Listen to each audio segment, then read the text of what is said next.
নমস্কার, প্রবাসে বাঙালিয়ানার নতুন একটি ব্লগে স্বাগত জানাই। আমরা অনেকেই খেতে ভালোবাসি ডাল রুটি রাতের খাবারে হোক বা ব্রেকফাস্টেই হোক।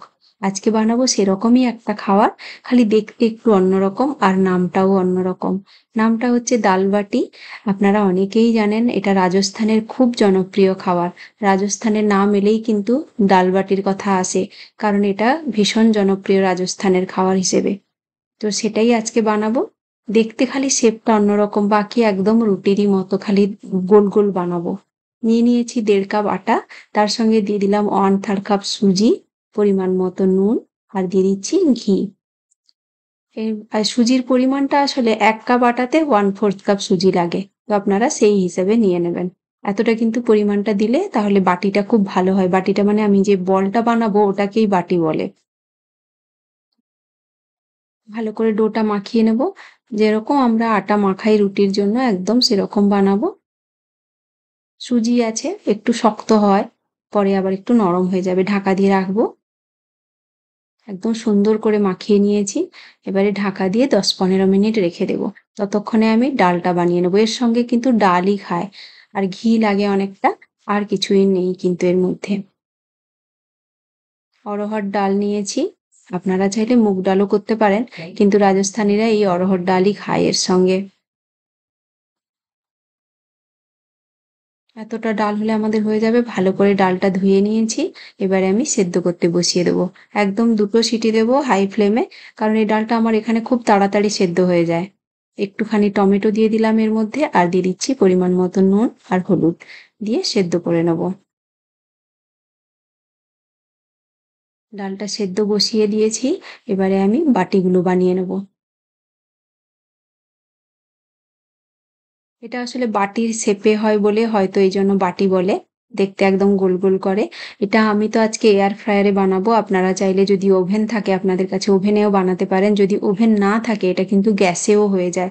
গ্যাসের ওপরে রুটির তাওয়া বসিয়ে আপনারা একটু আস্তে আস্তে, মানে একটু অনেক বেশি সময় লাগে, একটু লো ফ্লেমে রেখে করে নিতে হবে। 1 ঘন্টা 1.5 ঘন্টা মতো লাগবে কিন্তু, কারণ পুরো আটা সলিড একেবারে। বেকিং পাউডারও দেওয়া নেই যে ভেতরে ফেঁপে উঠবে, তাই জন্য একটু সময় লাগে বেশি। আমি একটু কাট করে দিচ্ছি, কারণ এটা পরে ফাটাতে আমার সুবিধে হবে, তাই জন্য। কাট কিছু না, একটা মানে দাগ করে দিলাম। এই এতটাই হয়েছে, আমার 1.5 কাপে 8টা হয়েছে। এবারে আমি বসিয়ে দেবো। 8টা 9টা হয়েছে। আমি বেকিং মোডে দিয়েছি, প্রি হিট করে নিয়েছি। তারপরে এই যে বলগুলো বসিয়ে দিচ্ছি। বলগুলো বেশ হাতে ভালো করে চাপ দিয়ে বলটা বানিয়েছি। বসিয়ে দিলাম এবারে। এই যে 275 ফারেনহাইটে 40 মিনিটের জন্য বসালাম। আর এদিকে আমার ডালটাও হয়ে গেছে, ওটা হতে থাকুক ওদিকে। এদিকে আমি ডালটাকে একটা তড়কা লাগিয়ে দেবো। ডালটা সুন্দর সেদ্ধ হয়ে গেছে। জলটা একটু তুলে আমি ডালটা ভালো করে ঘেঁটে নেব। দেখুন ডালটা সুন্দর করে একদম মিক্স হয়ে গেছে, চামচেই ঘাঁটা হয়ে গেছে।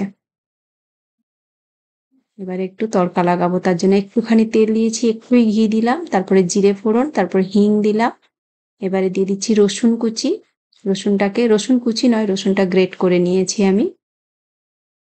তারপরে দিয়ে দিচ্ছি কাঁচা লঙ্কা, পেঁয়াজ কুচি, আর আদাও গ্রেট করে নিয়েছি। একটু একটুই নিয়েছি এগুলো কিন্তু, মানে আদা রসুনটার পরিমাণ। তারপরে দিয়ে দিলাম একটুখানি নুন, দিয়ে ভালো করে নাড়াচাড়া করে পেঁয়াজটা একটু ভাজা ভাজা হয়ে এসছে। তারপরে একটুখানি টমেটো দিয়েছি, কারণ ডালে সেদ্ধর সময় দিয়েছিলাম, তাই একটুখানি টমেটো দিয়েছি। এবারে দিয়ে দিলাম ধনে গুঁড়ো আর জিরে গুঁড়ো। একটু ভাজা ভাজা হয়ে গেলেই আমি ডালটা দিয়ে দেবো। মশলাটা সুন্দর করে ভাজা হয়ে গেছে। এবারে আমি ডালটা দিয়ে দিচ্ছি। ডালটা দিয়ে আর বেশি সময় ফোটাতে হবে না, একটু সময় ফোটালেই হবে, 4-5 মিনিট। নাড়ানাড়ি করব। আপনারা যদি একটু মিষ্টি মিষ্টি খেতে পছন্দ করেন তাহলে একটু চিনি দিতে পারেন, আমি কিন্তু চিনি দিচ্ছি না।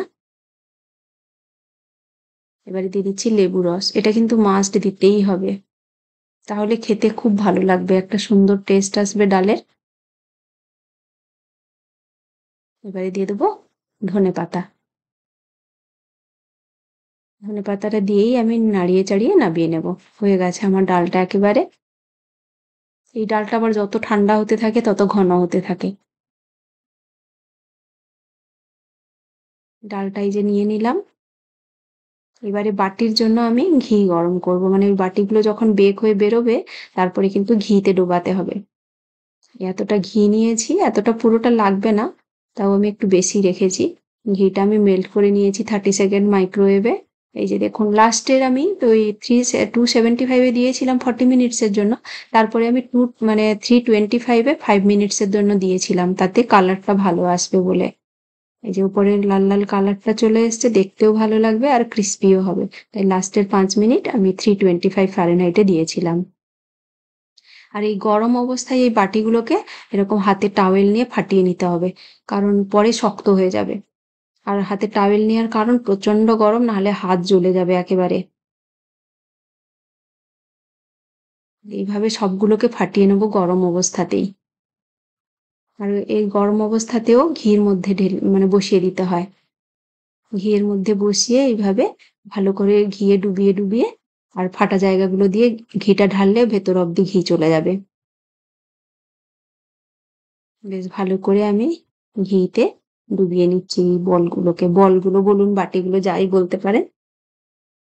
একদম রুটিরই মতো বলুন, সবসময় রুটি খেয়ে আমরা বোর হয়ে যাই, মাঝে মাঝে কিন্তু এই খাবারটা বানিয়ে খেতে পারেন, সত্যি ভীষণ ভালো লাগে। আর একবার খেলে আপনার মনেই হবে যে রুটি খাবো না, এগুলোই খাবো।